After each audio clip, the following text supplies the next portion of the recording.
Tahukah kamu bahwa Juli merupakan bulan terbaik untuk IHSG? Dalam periode tahun 2015 hingga 2024, bulan Juli punya probabilitas kenaikan paling tinggi, yaitu 90%. Artinya dalam 10 tahun terakhir, 9 kali IHSG naik dan hanya 1 kali saja IHSG mengalami penurunan di bulan ini. Bahkan jika kamu lihat, untuk periode bulan Januari sampai bulan Desember, Juli merupakan bulan dengan probabilitas yang paling tinggi, yakni 90%. Bahkan ini lebih tinggi dibandingkan bulan Desember dengan angka hanya 89%. Jika dilihat lebih jauh, bahkan pada tahun 2023, IHSG pernah naik 4% di bulan Juli, lebih tepatnya 4,05%. Begitu juga tahun 2020 naik 4,98% dan tahun 2016 naik 3,97%. Jika dibandingkan dengan kenaikan pada bulan-bulan yang lain, potensi menarik bisa kita temukan untuk bulan ini.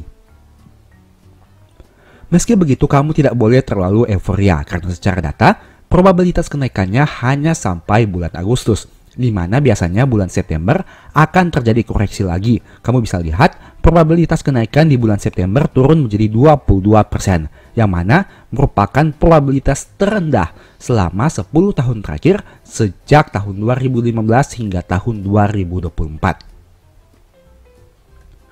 Probabilitas kenaikan bulan Mei hanya 30%, tapi di bulan September lebih rendah lagi, yakni hanya 22%. Itu artinya setelah IHSG naik signifikan pada bulan Juli dan bulan Agustus, biasanya akan koreksi lagi di bulan September, hingga menunggu fenomena window dressing di bulan Desember tahun berjalan.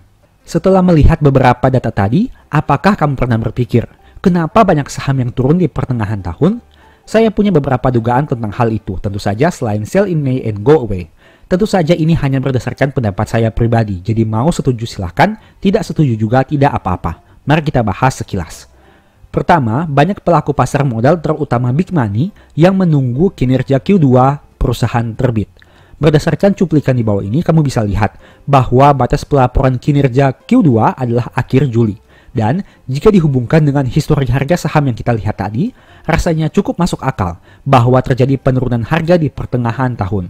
Alasannya sederhana, karena pelaku pasar sedang menunggu update kinerja terbaru. Tidak peduli investor atau trader, semua menunggu news ini.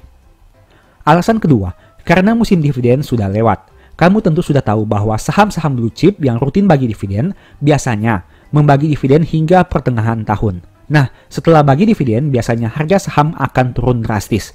Jadi, ada hubungan yang cukup signifikan. Kenapa harga saham biasanya turun di pertengahan tahun? Di sisi lain, ada beberapa saham yang cenderung bagi dividen 2 kali setahun, di mana dividen kedua dibagi di akhir tahun. Dari contoh tadi, kamu bisa lihat bahwa mayoritas saham harganya kembali naik di akhir tahun. Mungkin saja itu juga karena ada sentimen dividen. Meski kita tahu bersama, kenaikan harga saham di akhir tahun biasanya karena sentimen window dressing. Alasan ketiga, big money take profit. Harga saham turun signifikan tentu saja karena banyak yang jualan, terutama karena big money jualan. Sebab mereka lah yang bisa membuat harga naik dan turun dengan signifikan, terutama saham blue chip. Nah, biasanya harga saham akan mengalami peningkatan hingga awal tahun. Saat harga saham sudah naik signifikan, tentu saja itu merupakan kesempatan yang bagus untuk take profit kan? Dan setelah big money take profit, sudah sewajarnya harga saham kembali turun. Logikanya sesederhana itu saja. Tapi apabila big money melakukan penjualan, akan ada waktunya mereka kembali beli. Dan saat mereka beli itulah biasanya harga saham akan naik dengan signifikan. Dengan fenomena berulang yang biasanya terjadi setiap tahun, apakah ada peluang yang bisa kita manfaatkan? Tentu saja ada. Saat harga saham turun signifikan, sebenarnya ada 2 potensi keuntungan yang bisa diperoleh, yaitu potensi capital gain dan dividend yield yang lebih besar. Misalnya, jika sebelumnya kita harus mengeluarkan uang 600.000 untuk membeli satu lot saham dengan harga 6.000, saat harganya turun ke angka 4.000, berarti uang yang kita keluarkan hanya 400.000, padahal lembar saham yang kita dapatkan sama, yaitu 100 lembar. Bukankah menguntungkan jika kita bisa beli saham dengan selisih harga 200.000 untuk satu lot? Tentu saja hal ini akan terasa sangat besar apabila kamu beli saham puluhan, ratusan, bahkan ribuan lot. Di sisi lain, semakin rendah harga saham berarti yield semakin besar. Jika sebelumnya kamu hanya dapat dividen yield 4%, Saat harga turun signifikan, mungkin yieldnya bisa mencapai 6-7%. Menarik kan? Asalkan kinerja perusahaan masih terus tumbuh hingga laporan keuangan terupdate, berarti ada potensi kamu terima dividen lebih banyak di tahun depan. Apalagi jika kinerjanya meningkat signifikan, berarti dividen tahun depan potensi lebih besar. Padahal harga beli kamu semakin kecil. Inilah keuntungan yang bisa kamu manfaatkan. Jika nanti di masa depan harganya kembali naik, kamu tidak menyesal karena sudah dapat capital gain tambah dividen yang besar. Terlepas kamu mau tetap hold saham itu atau merealisasikan capital gain, kesempatan harga turun signifikan di pertengahan tahun ini harus dimanfaatkan sebaik mungkin. Saat harga turun, jangan takut. Asalkan kinerjanya terus tumbuh, silahkan average down secara bertahap. Jangan langsung masuk sekaligus, tapi buatlah simulasi beberapa harga agar kamu masih punya dana untuk average down di harga yang lebih rendah. Pertanyaannya lagi, bagaimana jika di masa depan harga sahamnya bukan naik tapi malah turun? Jawaban saya sederhana, kamu lihat dulu kinerja dan valuasi harganya. Jika kinerja terus tumbuh dan valuasi masih masuk akal, akan ada saatnya harga kembali naik. Tapi jika kinerja terus turun dan valuasinya memang sudah mahal, berarti kamu sejak awal sudah salah pilih saham dan lebih baik di cut loss kemudian diganti dengan saham yang lain. Intinya, kita tidak tahu masa depan. Bisa kembali harganya naik, bisa juga kembali harganya turun lebih dalam. Begitu juga dengan kinerja keuangan. Bisa saja saat ini kinerjanya sangat baik, tapi belum tentu di masa depan akan tetap bagus. Untuk itulah penting bagi kita mempertimbangkan potensi risiko yang bisa terjadi dan terus update kinerja terkini. Tujuannya agar jangan sampai salah ambil keputusan. Kalaupun salah ambil keputusan, dampaknya tidak fatal. Setelah mengetahui data ini, kamu bisa memanfaatkannya untuk memaksimalkan keuntungan, baik untuk take profit keuntungan yang sudah diperoleh atau melakukan cut loss pada saham-saham yang keliru untuk memperkecil kerugian. Yang jelas saat pasar saham turun, kita lihat sebagai peluang. Saat pasar saham naik, kita juga lihat sebagai peluang. Kamu bisa lihat pada gambar di bawah ini, jika sebelumnya IHSG pernah koreksi hingga ke angka 6 ribuan, saat video ini dibuat di bulan Juli, IHSG sudah kembali lagi naik ke angka 7 ribuan. Memang sih, kenaikan ini menurut saya pribadi masih bersifat sementara. Artinya jika melihat data probabilitas, ada kemungkinan bisa turun lagi ke angka 6 ribuan. Itu mungkin saja terjadi, tapi tidak ada yang tahu masa depan. Kita lihat saja nanti seperti apa. Yang jelas secara probabilitas, biasanya di bulan September IHSG akan turun lagi. Apakah hal tersebut akan terjadi lagi di tahun 2024? Sekarang pertanyaannya, jika kita sudah tahu bahwa probabilitas kenaikan pasar saham di bulan Juli cukup besar, apa sajakah yang bisa kita lakukan? Pertama, rebalancing portofolio. Kamu cek lagi saham-saham yang ada di portofolio. Apakah sudah tepat atau belum? Jika sudah tepat, apakah harga beli yang kamu beli sudah masuk akal atau tidak? Jangan sampai sahamnya memang bagus, tapi harganya terlalu mahal. Alhasil tetap jadi tidak optimal. Nah, poin pertama yang bisa kamu manfaatkan dari kenaikan harga di bulan Juli adalah rebalancing portofolio. Caranya dengan menjual saham-saham yang salah, baik secara fundamental yang kurang baik dan harga yang terlalu mahal. Tentunya dengan melihat lagi, jika dijual saat ini bagaimana dampaknya terhadap portofolio. Jika misalnya saham itu masih floating loss di atas 50% dengan porsi yang besar dari total portofolio, tentu saja hal itu akan sangat besar untuk dijual. Tapi semua kembali lagi kepada kamu. Apakah kamu tetap bertahan dengan saham yang kurang baik dan mahal, tapi masih ada rasa khawatir, ataukah jual semua saham itu dan merasa lega karena sudah tidak ada beban apa-apa? Silahkan tentukan sendiri sesuai dengan strategi dan cara investasi kamu. Kedua, take profit jika sudah perlu. Dengan harga saham yang naik, kamu mungkin sedang merasakan floating profit. Apabila kondisi ini terjadi, pilihan ada dua, yaitu di hold atau take profit. Apabila kamu melihat kondisi tahun 2024 masih harap-harap cemas, mungkin bulan Juli ini bisa jadi kesempatan untuk take profit. Tujuannya agar kamu punya jumlah cash yang lebih banyak dan bisa beli saham apabila terjadi koreksi. Tapi ingat, ini dengan catatan kamu melihat tahun ini masih mengkhawatirkan. Apabila kamu merasa kondisi tahun 2024 baik-baik saja, malah saya tidak menyarankan untuk take profit tapi di hold saja. Artinya semua kembali lagi kepada kamu. Mau hold atau take profit silahkan saja. Yang jelas, bulan Juli ini cukup baik jika kamu mau jual saham untuk memegang cash. Lalu pertanyaannya lagi, bulan Juli kan probabilitas kenaikannya sangat bagus. Tapi kalau saham di portofolio masih rugi, bagaimana? Kembali lagi, bulan dengan probabilitas tinggi bukan berarti kamu 100% bisa profit. Apabila kamu salah pilih saham sejak awal atau beli saham dengan harga yang terlalu tinggi, mungkin saat ini masih floating loss. Bahkan ketika banyak orang lain sedang bahagia karena bisa profit. Lalu solusinya bagaimana? Kalau saya pribadi, selama saham itu saya yakin bagus dari berbagai aspek dan rutin bagi dividen, saya akan santai saja. Mungkin bulan Juli kamu belum dapat profit. Tapi bukan berarti kamu selamanya tidak bisa dapat profit kan? Akan ada masanya di mana kamu pun bisa merealisasikan profit dari saham yang dibeli. Yang perlu dilakukan hanya sabar menunggu. Tidak usah iri dengan orang-orang yang saat ini sedang pamer profit, tapi fokus saja kepada kinerjamu sendiri. Jika harga turun, kamu bisa lakukan average down bertahap. Fokus kumpulkan dana tambahan dari active income dan terus update kinerja perusahaan yang terbaru. Apabila cara ini dilakukan terus-menerus, kamu memperbesar kemungkinan bisa profit di kemudian hari, tapi dengan catatan sahamnya bagus. Ini hanya berlaku bagi saham-saham yang punya fundamental bagus, baik dari sisi manajemen, komposisi hutang, pencapaian laba, konsistensi dividen, dan masih banyak lagi. Lalu bagaimana jika sahamnya sudah terlanjur salah? Jawaban saya hanya satu, yaitu kamu harus merelakan. Jika saham yang kamu beli dari awal memang sudah salah, berarti kamu harus siap menanggung kerugian. Entah itu salah karena fundamental jelek, atau salah karena beli di harga yang terlalu tinggi. Yang jelas, kamu harus punya mental yang lebih kuat untuk menerima kenyataan bahwa telah salah pilih saham. Ingat, saham yang bagus pada 10 tahun yang lalu belum tentu akan bagus saat ini. Begitu juga saham yang bagus saat ini belum tentu akan terus bagus hingga 10 tahun ke depan. Artinya kita harus selalu update kinerja terkini perusahaan agar bisa mengetahui informasi terbaru mereka. Tujuannya agar jika ada force major, kita bisa dengan lebih cepat mengambil action dan tidak terjebak pada situasi yang lebih sulit. Intinya, saya mau sampaikan kepada kamu bahwa pasar saham sangat menarik. Kamu yang saat ini sedang profit, belum tentu tahun depan akan profit juga. Begitu juga kamu yang sedang rugi. Mungkin saat ini kamu lagi rugi banyak, tapi bukan berarti tahun depan kamu akan juga rugi. Saham sangat dinamis, banyak hal yang bisa berpengaruh terhadap berhasil tidaknya kamu di instrumen ini. Jadikan semua kejadian sebagai pelajaran dan terus belajar dari ilmu dan pengalaman. Niscaya kamu yang saat ini sedang rugi, nantinya bisa pelan-pelan bangkit dan merasakan profit juga. Entah itu profit dari capital gain ataupun dividen. Bagi kamu yang saat ini sedang galau karena terlanjur beli saham bagus pada harga yang terlalu tinggi, mungkin saya bisa bantu berikan sedikit informasi. Saya sudah sempat buat video yang membahas tentang konsep harga rata-rata. Artinya kamu fokus untuk menurunkan harga rata-rata agar di kemudian hari bisa profit lebih maksimal. Tentu saja strategi ini hanya cocok jika sahammu bagus.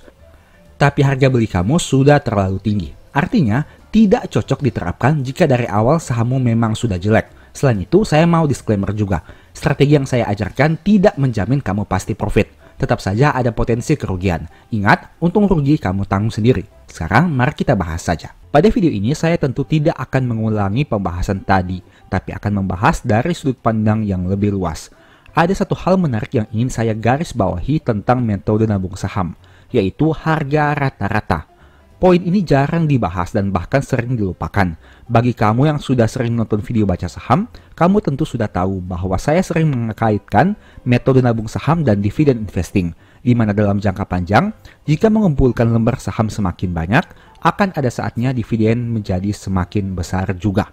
Nah, di video ini, saya tidak akan bahas topik itu lagi, tapi akan membahas dari sisi harga rata-rata.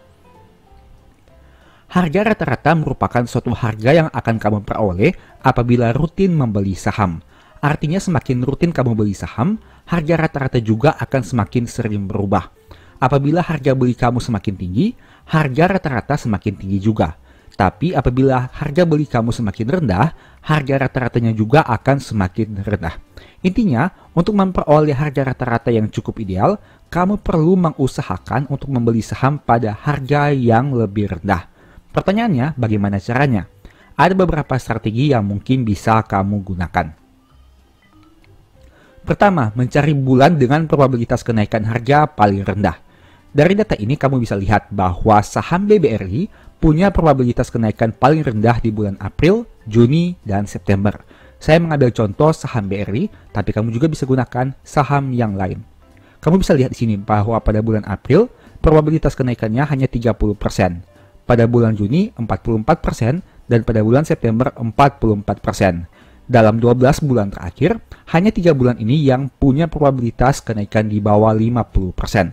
Artinya kamu bisa memanfaatkan hal ini untuk melakukan pembelian saham. Kedua, mencari bulan dengan penurunan harga paling tinggi. Dari data ini kamu bisa lihat bahwa harga saham BRI pernah turun di atas 10% pada bulan Maret, April, Juni, September, dan November. Kamu bisa lihat bahwa pada bulan Maret tahun 2020 harganya turun 27,9%. Pada bulan April tahun 2024 18%, pada bulan April 2018 10%, pada bulan Juni tahun 2022 10%, pada bulan Juni tahun 2015 12%, pada bulan September tahun 2020 13%, pada bulan September tahun 2015 18%, dan pada bulan November 2016 turun 10,63%.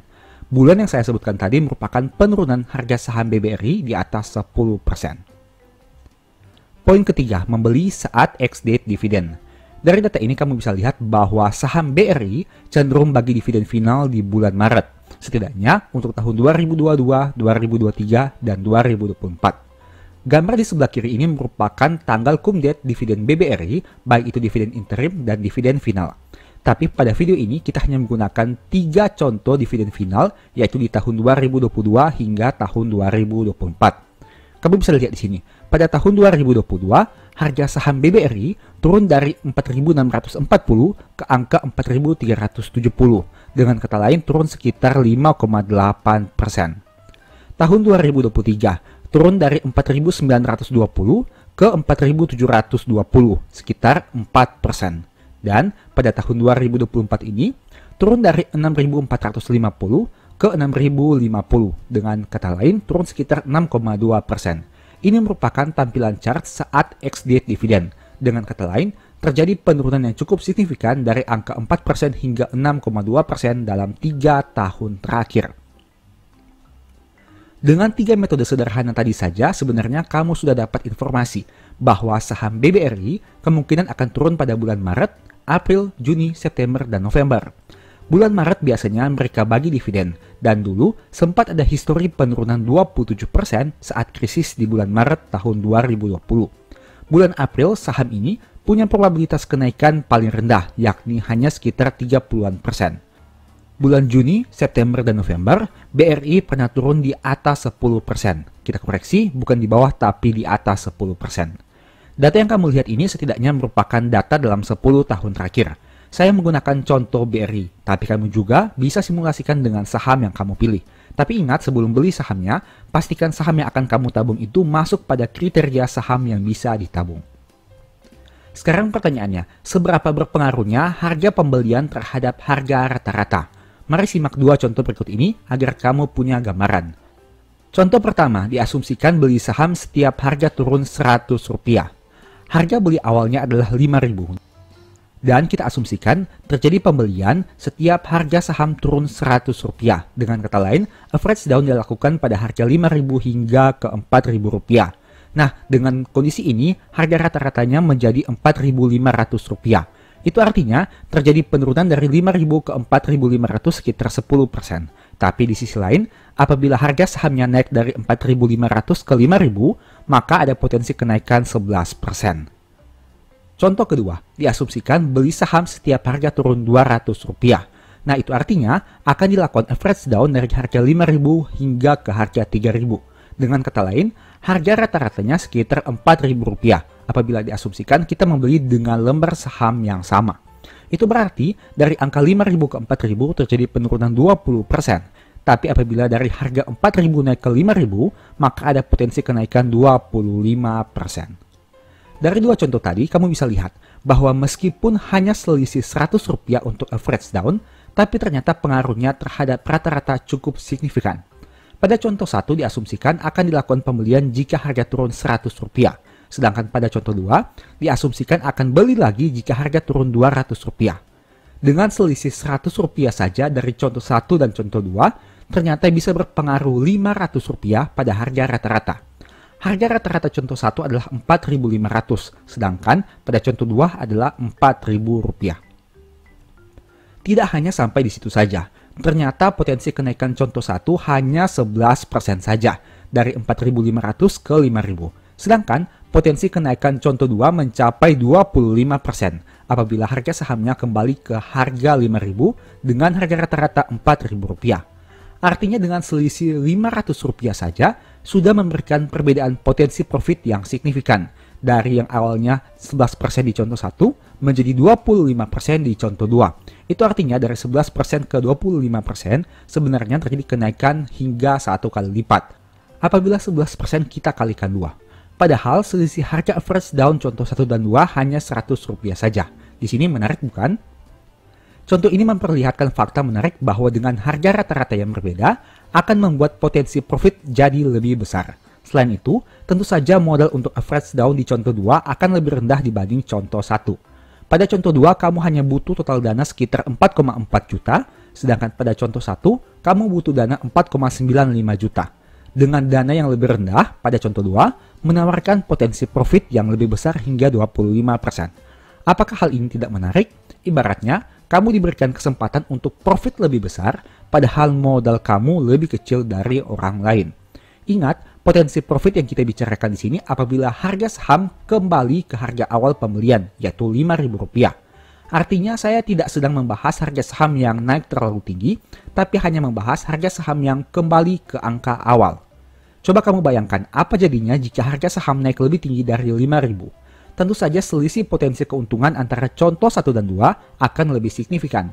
Padahal jika dilihat sekilas, sebenarnya tidak ada perbedaan terlalu jauh antara harga rata-rata contoh 1 dan 2. Tapi kenapa potensi keuntungannya bisa beda signifikan? Dari contoh ini kamu bisa lihat bahwa harga rata-rata punya pengaruh yang sangat besar terhadap pertumbuhan portofolio di masa depan. Jika berbicara tentang dividen, selisih harga rata-rata tentu berpengaruh juga. Namun di sini, saya tidak ingin bahas dari aspek dividen, melainkan hanya capital gain saja. Inti dari pembahasan ini adalah saya mau tunjukkan bahwa jangan sembarangan average down. Selalu punya dana ekstra untuk membeli di harga yang lebih rendah, sehingga berpotensi memperoleh harga rata-rata yang jauh lebih rendah. Gunakan money management yang baik, agar dana kamu tidak cepat habis. Jangan latah average down, hanya karena lihat harga saham sudah turun sedikit. Pertimbangkan kemungkinan terburuk, bagaimana jika harga saham turun lebih dalam. Apakah masih punya dana untuk melakukan pembelian? Tidak ada yang salah dengan average down, asalkan kamu tahu saham apa yang kamu beli. Masalahnya, banyak orang yang kurang yakin dengan sahamnya, sehingga pada akhirnya takut sendiri. Floating loss 5% biasa saja, tapi saat floating loss 20%, pikirannya jadi aneh-aneh. Pada akhirnya bukan average down, tapi di cut loss. Padahal kinerja perusahaan masih tumbuh dan tidak ada masalah apapun di perusahaan. Alhasil, saat harga berbalik naik, mereka hanya bisa gigit jari karena sudah terlanjur cut loss dan batal memperoleh keuntungan yang maksimal. Statement yang saya sampaikan di sini bukan hanya teori tapi pengalaman pribadi. Saya juga pernah mengalami hal itu sehingga saya bisa menceritakannya dengan yakin. Tapi, dari kejadian itu saya jadi belajar banyak hal baru yang tentunya membuat portofolio bisa tumbuh lebih optimal di masa depan. Pengalaman itu saya bahas lebih detail di ebook Stock for Living. Ada juga beberapa tips yang bisa dilakukan agar tidak galau saat harga saham mengalami penurunan. Tentu saja tips itu berdasarkan pengalaman pribadi, karena saya juga pernah mengalaminya sendiri. Untuk info pembelian, silahkan chat saja di nomor WA di akhir video. Kesimpulan, metode nabung saham itu bagus, asalkan sahamnya tepat dan harga belinya juga tidak asal-asalan. Jangan beli saham bagus di harga yang terlalu tinggi, karena tidak efektif juga. Usahakan agar harga beli kamu di angka yang wajar atau rendah, agar harga rata-ratanya bisa semakin rendah. Demikianlah pembahasan singkat pada video ini. Selalu ingat bahwa semua saham yang disebutkan bukan rekomendasi dan hanya informasi. Segala risiko kerugian menjadi tanggung jawab kamu sendiri. Mohon juga agar dapat mengecek kembali data yang ditampilkan. Di video berikutnya ingin dibahas materi apa lagi? Tulis di kolom komentar ya. Sebagai informasi, channel YouTube Baca Saham sekarang ada dua. Yang pertama Baca Saham dan Baca Saham dari Nol. Berikut ini beberapa list ebook baca saham. Pertama, Stock for Living, Strategi Nabung Saham, The Stock Market, dan Cara Cepat Analisa Laporan Keuangan. Apabila tertarik, chat saja pada nomor WA yang ada. Sekian video ini, semoga bermanfaat. Thank you.